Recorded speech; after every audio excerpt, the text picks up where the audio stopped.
It's about how everyone is stealing TV.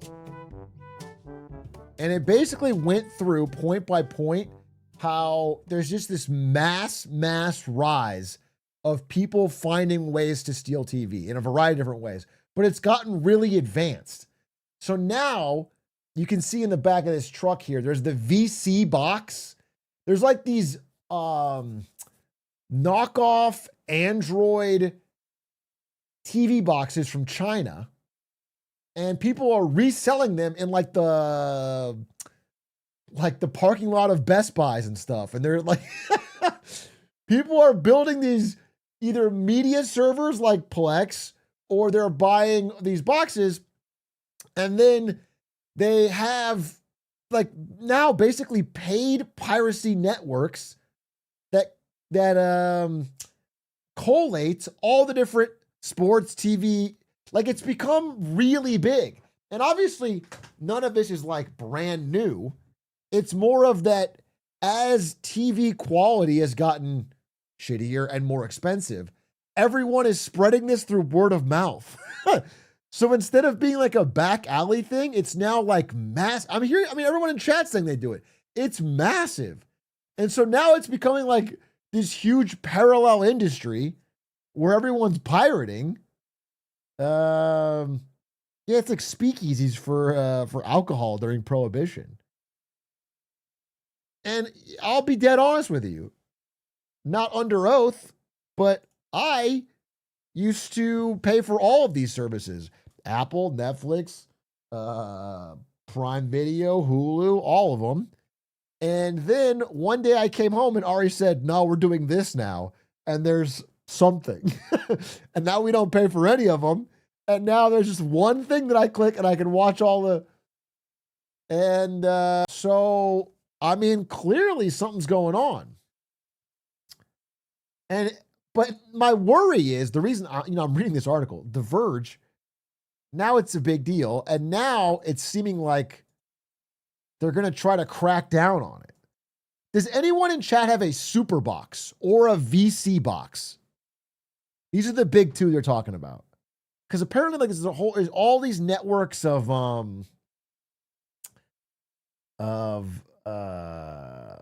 like on Facebook Marketplace and Facebook support groups of like families across America are finding a way to teach each other these boxes. It's not legal to have one of them, actually, or then don't say it. It says here the hardware itself is generic and legal, but you won't find these devices in mainstream stores like Walmart and Best Buy, because everyone knows the point is accessing illegal streaming services that offer every single channel, show, and movie you can think of. But there's hundreds of resellers. So there's like, the article describes that there are resellers across the country who are like doing Facebook Marketplace meetups and meeting up in parking lots and selling this shit. Massive. And it all comes from like Chinese device makers. There's a retired former cop in upstate New York selling the VC box at the fall festival at his local church. A Christian conservative from Utah who pitches rogue streaming boxes as a way of defunding the swamp and refunding the kingdom. And then every time, it's a long article. It goes into how they've tried to crack down on these resellers, and some of them are getting like jail time. And I mean, you feel bad for them, honestly, but they're getting locked down. But every single time they do, the demand is so great that someone else just steps in. It's like whack-a-mole. They literally haven't been able to stop it. Jason, for his part, doesn't beat around the bush where he stands in this conflict. I hope this puts DirecTV and Dish out of business, he tells me. People hate them. People hate them. They do feel like the quality's consistently gotten worse and the price consistently goes up. People are getting fed up, dude. It has reached a breaking point on trying to have basic media.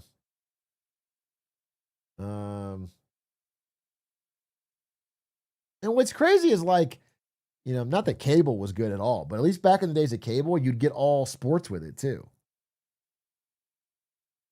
Now the cost of everything combined is absurd. It's well above what cable was. I guess the problem is every time somebody gets one of these, they love it so much they tell all their friends and family. And so now it's spreading so virally, it's going to reach a. Now I'm worried. Now it's like someone's going to. The crackdown is going to be real. Oh, it also said a lot of you are in chat saying that you use Amazon Fire Sticks.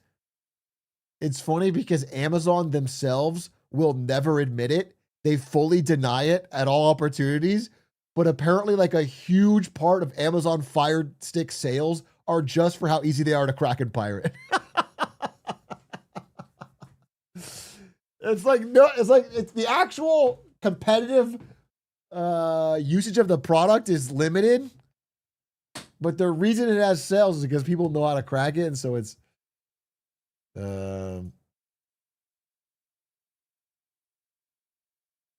so it's interesting, man. I don't know where to go. I'm a little worried because I don't want to get this stuff cracked down on. It's like a blessing. What's crazy, dude, I hate to go into it too much, but like some of these services, like for example, the one I allegedly might have, it's like it's not only that it's cheaper, because for me, I'm a price insensitive douchebag streamer. Like it's not that it's cheaper, it's that it's literally better. It's just 50 times better. It's like easier. It's nice. It's fucking convenient. Do you know what I'm saying? Like that's the craziest part. Like I'm not pirating music anymore because Spotify is very easy. But what's interesting, so that sort of ties into everyone's fed up with streaming services. They're fed up with the cost and they're pirating. But also there is the trial going on for antitrust around Netflix buying Warner Brothers. Now, again, in the video I made on that, I said, I hope the antitrust steps in. I would love for this merger to get blocked from both sides. I don't want Paramount to buy it. I don't want Netflix to buy it. If it has to be one, I want it to be Netflix because at least they only care about making money and they're not trying to like create some media conglomerate under Larry Ellison to push pro-Trump stuff, right? However, I'm watching part of this trial today, and it's not like a real antitrust enforcement. It's not like, hey, let's talk about market power, and it's like Netflix, you're so woke. I got a clip. Wait, let me find that clip. It's like just senators screaming at how monopoly of content potentially, though, you have engaged in creating not only a monopoly of content potentially, but the wokest content in the history of the world. So forgive me if I'm a little concerned, not only as a parent, but also that somebody believes that we ought to have a wide variety of content options. There are some, but the overwhelming majority of your stuff right now is overwhelmingly woke. And like, what the fuck are we talking? This is not a real antitrust trial. It was just this guy screaming at Ted Sarandos for being too woke. And then Ted's like, it's not reflective of what the American people want to see. So respectfully, if you ask a Netflix member today or a consumer today generally how they view Netflix, I think that a proof point that we might be doing the right thing is they talk about Netflix in the exact same terms as they talk about the country. About 40% conservative, about 40% liberal, and about 20% don't know. Listen, the idea that Ted Sarandos is part of the woke agenda. Bro just wants to make infinite gobs of money. The idea that he fucking gives a shit is crazy. They want to buy Warner Brothers so they can raise prices and put Harry Potter on there. They don't care.